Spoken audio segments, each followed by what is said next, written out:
Just by way of background, I got really interested in Bitcoin because I was very interested in open source software. So I was installing Linux on my parents' computers in high school. And I was also interested in monetary economics. And within that, the Austrian School of Economics that really emphasized sound money and gold and silver and 100% reserve banking. So when I discovered Bitcoin at the end of 2012, it was at the intersection of these two interests of open source and sound money. So I immediately became very obsessed with it and have been researching it since and writing about it and speaking about it. Now, over the years, I've had different roles within the industry. So I worked at BitPay, which is a Bitcoin payment processing company. I worked at Kraken, which is a large exchange. And most recently, I worked at Riot Platforms, which is a publicly traded Bitcoin miner here in the US, which I just left earlier this month. So now I'm really just focused on Bitcoin education for all of the different kinds of demographics that are getting interested more so in Bitcoin now than in the past. Um, and in that regard, it has really exceeded all of my expectations that we now have lots of government officials who are interested in Bitcoin in a positive manner rather than in a negative manner like they have been in the past. My role at Riot was really pushing back against Elizabeth Warren, that was she's a senator from Massachusetts who was very antagonistic towards Bitcoin mining for what she described as environmental reasons, although, she had her other reasons for that as well. But now that that kind of skeptical anti-Bitcoin voice has been um, denied airspace within politics, there's really a lot of room for education for Bitcoin in a positive direction of explaining what its value is, why so many voters are interested in it and are, want to vote for candidates who are pro Bitcoin, and then what pro Bitcoin policy looks like beyond just the do no harm of looking at, okay, how can we actually help Bitcoin? How can we advance this movement? And in particular with strategic Bitcoin reserves. That's super interesting. So you have a lot of actually a lot of insights of like major exchange with Kraken, major miner, and all the things that you've done. That's super interesting. For how long are you doing? Are you already doing working in Bitcoin? That seems like already some years that you've done. Yeah, it's been 12 years now. And so Wow. I still feel like we're very early. So, I still have a lot of enthusiasm because we haven't accomplished the mission. And when I first was telling my now wife about Bitcoin, back in 2013, I told her, "Hey, look, next year, there's not going to be a financial system anymore. It's all going to be replaced by Bitcoin." And so I had this like, "Hey, it's about to happen," type mentality. And then with every year that went by, I realized that I was wrong about that. That it's going to take many years, if not decades, in order to really achieve what we would call hyper Bitcoinization of bringing the whole world on the Bitcoin standard and really changing people's thinking about it. So it's still now like it's already a decade. So you're still thinking like it will still take like decades from now to get this hyper Bitcoinization. By the way, I agree. I also thought it will go faster and faster, and now it's happening, and it's like it takes longer. Yeah, I think that the crucial difference between Bitcoin as a technology and iPhones as a technology, for example, is that so as a currency, it's entirely momentum driven. So there's nothing really about it's not about the utility of it. It's about what was its price yesterday. And so when the Bitcoin price is going up, that attracts a lot of adoption. And then that causes the Bitcoin price to go up. So that's the momentum aspect of Bitcoin adoption. And then eventually you get a point where people are way over leveraged and there's no more net new adoption. And in fact, you have disadoption.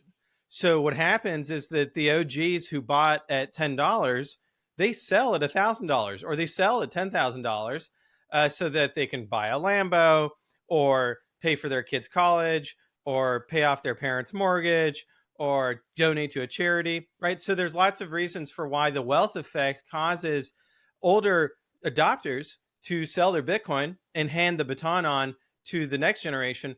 But then that causes the crash, right? And then when the Bitcoin price is going down, that actually pushes adoption away, right? Because who wants to adopt something that's going down in value?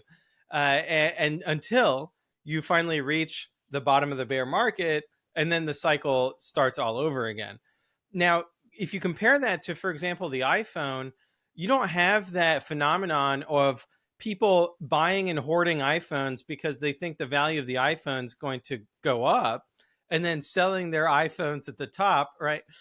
So it's a completely different dynamic in a monetary technology adoption than in a normal utility technology adoption.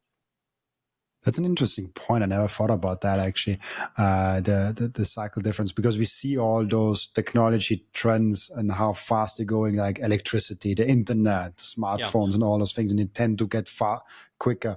But obviously, Bitcoin is a whole nother beast, and there's also a huge network effect in the fiat currencies. How big of a thing is that actually, that people have the network effect within fiat and kind of that slowing down adoption for Bitcoin even? So I think that's particularly a problem or a challenge for Bitcoin payments. So if we look, for example, at cards, credit cards and debit cards, they started in the 1950s. They did not go mainstream until the 2000s. So for 50 years, they slowly built up network effects, and it was a better technology than checks or than cash, even, right? Controversial, but better technology. Um, and so now there's actually, if you look at the Visa and MasterCard networks, there's government regulations about how much money they can charge because they are essentially natural monopolies because of their network effects on payments. So I think that is, if we look at Lightning or Bitcoin transactions, I do think that the payments story will happen. It's just going to happen perhaps even more slowly than the store of value adoption of Bitcoin. Now, the store of value adoption, I think the network effects there are a lot easier because you can actually join the Bitcoin network almost in isolation, right? Nobody else in your neighborhood has to adopt Bitcoin as a store of value for you to do that. You just have to find other people on the internet who are also interested in adopting that as a store of value, and then have exchanges where you can actually be able to access liquidity into your local currency so that you're not dependent on having a local network. Absolutely, yeah. Because you need, if you want to be on a Bitcoin standard and get payments, you need an employer who pays you, or have some workaround where you get fiat payment. But that's the same as buying for me. That's not really getting Bitcoin. That's very true. One question, I wanted to go in a different route, but it's very interesting. Why do you think it's so perfectly aligned, those cycles with like buying and selling, with that mining cycle, and with this 4-year cycle of like 3 years up and 1 year down? And like, every year there's this talk about super cycles and we're breaking it finally, but it seems like it's just like a perfect working machine and it's never breaking.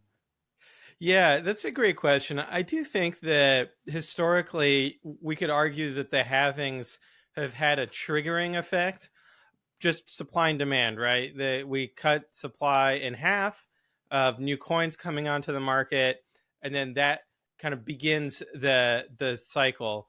And then if that's the case going forward, as the halvings become a smaller and smaller percentage of Bitcoin's total supply, we could expect that trend to break down. And so if we look at other markets tend to have longer cycles, like 8 to 12 years. If you look at the stock market and other things like that. So maybe it'll get longer, but it might also just stay short because of human psychology. So humans don't change, right? So there might be something about literally our brains, and that 4 year kind of 3 years and 1 year, kind of it's it takes time to heal the brain, or to cause another bullish. We're social animals, so we end up in having this herd mentality where we all want to do everything at the same time. One of my first jobs, I worked at a supermarket, and there was an interesting phenomenon that people would come into the store about evenly spread over time, but people would check out from the store in waves.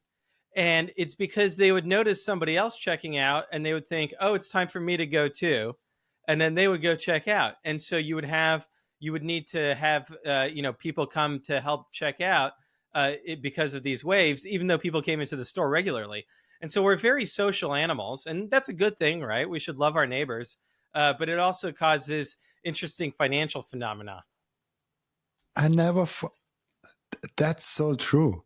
Like there's literally when I go to a supermarket, because like I work like I don't have times where I work, so I usually tend to go to the supermarket if it's really empty. So usually I'm the first one to go there, and then I have to wait for someone to come there, because like there's literally almost nobody else in the supermarket at that time.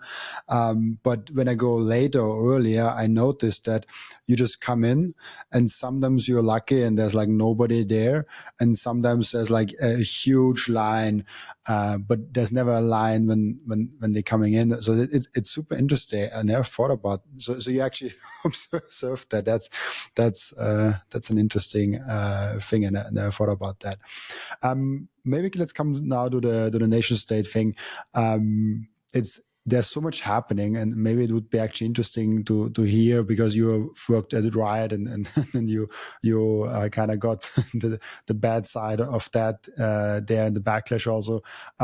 How has, in the United States now, and I think 50% around of the audience is also from the United States, how has Bitcoin developed in the past 4 years, or like 3 years, whatever time frame you want to pick, in the United States in terms of Bitcoin? Yeah, so I think the one event that I would point to as a catalyst and where we could begin is when China banned Bitcoin mining. So when they did that, it caused a lot of Bitcoin mining to move to the United States. And that caused it to get on the radar of Elizabeth Warren and other groups that are anti Bitcoin.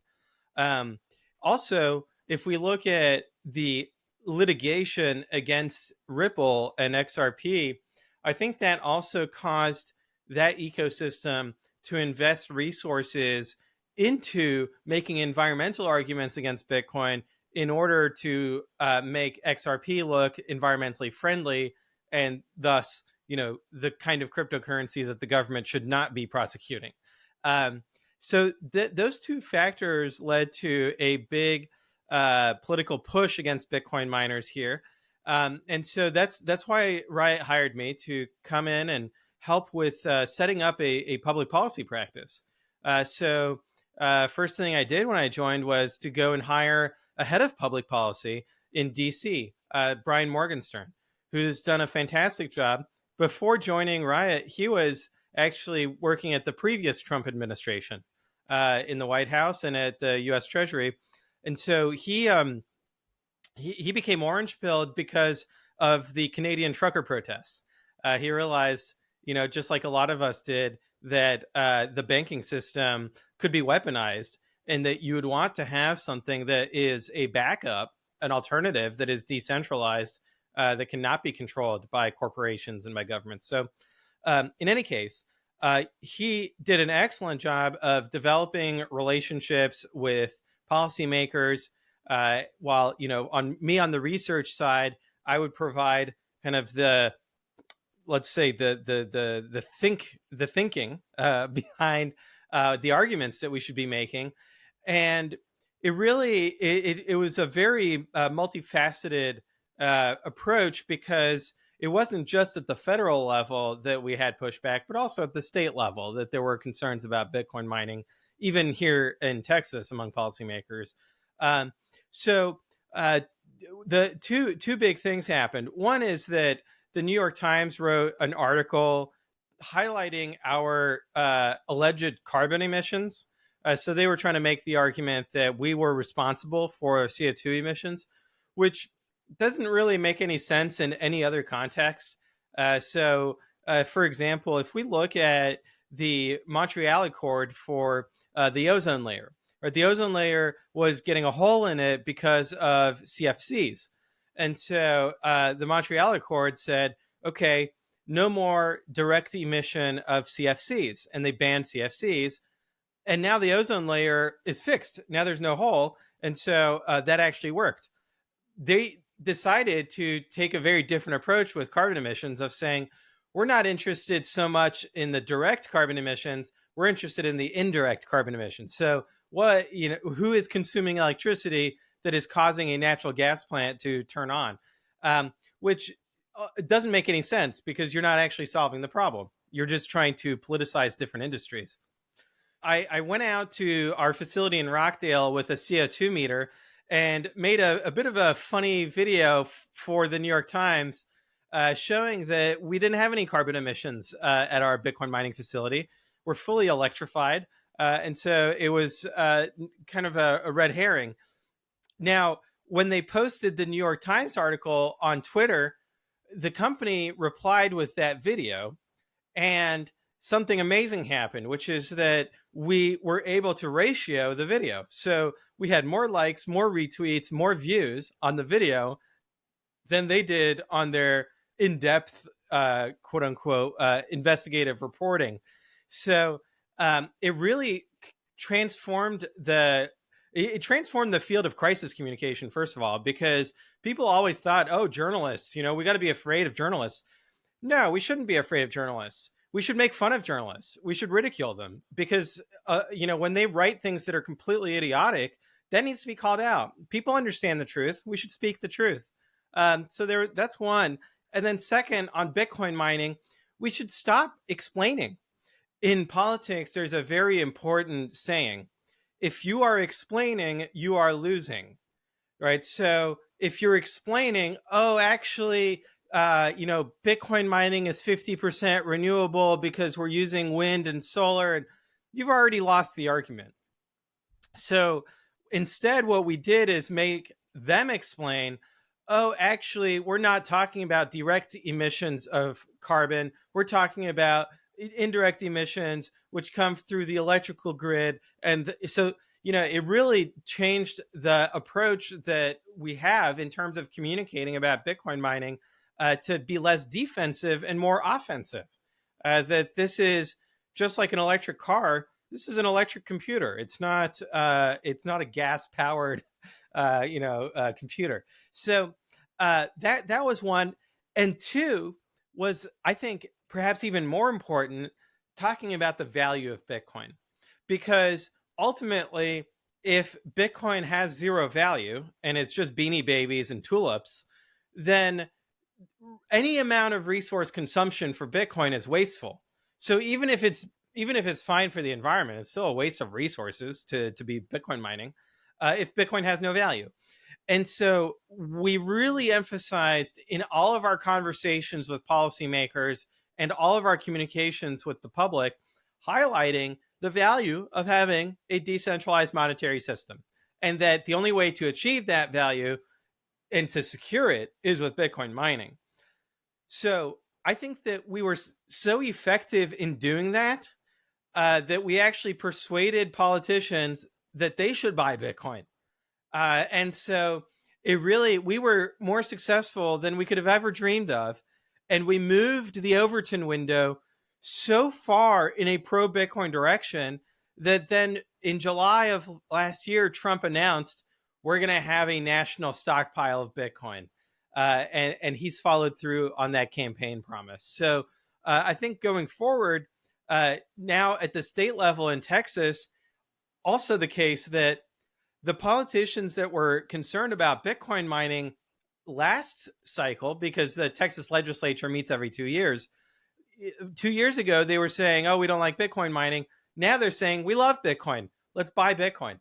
And so they're setting up a Texas strategic reserve of Bitcoin and I think that's actually that bill is going to pass. Is my current assessment of it. It has passed the state Senate. I had the honor of going to the state Senate and testifying in favor of the bill to kind of explain why I think it's a good idea.